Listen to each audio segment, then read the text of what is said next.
मंडळी बघू शकता झाली आहे सकाळच्या नाश्त्याची वेळ आणि नाश्त्यासाठी मी बनवले आहे दुधी भोपळ्याचे धपाटे और पराठे और थालीपीठ काही म्हणू शकता।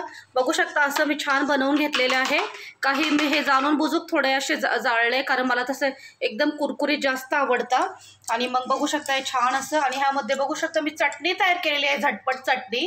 ती जर रेसिपी हवी असेल तर तुम्ही मला कमेंटद्वारे नक्की कळवा। आणि इथे आहे दही, त्याचबरोबर मी सांबार देखील बनवलं आहे। हे सांबार बरोबर पण खूप छान लागतं। परी पिल्लूचा नाश्ता झालेला आहे। आता मी आणि साई बसलेलो आहे। अचानक आले पाहुणे, त्यांनाही आम्ही हे दिले, त्यांनीही खूप आनंदाने खाल्लं। त्याचबरोबर मी भाताचा कुकर चढवला आहे, भात रेडी आहे। सांबारसाठी सगळ्या भाज्या डाळी बरोबर शिजवून घेतलेल्या आहे। आता जस्ट तडका द्यायचा आहे। हे खाल्ल्यानंतर मस्तपैकी भात आणि सांबारचं असं जेवण जेवणार आहोत दुपारी, कारण हेच थोडं हेवी झाल्यावर मग आणि जास्त काय जाणार नाही त्यासाठी। तर तुम्ही सांगा तुमचा संडे कसा गेला, तुम्ही काय बनवलं आहे नक्की कळवा कमेंट्सद्वारे।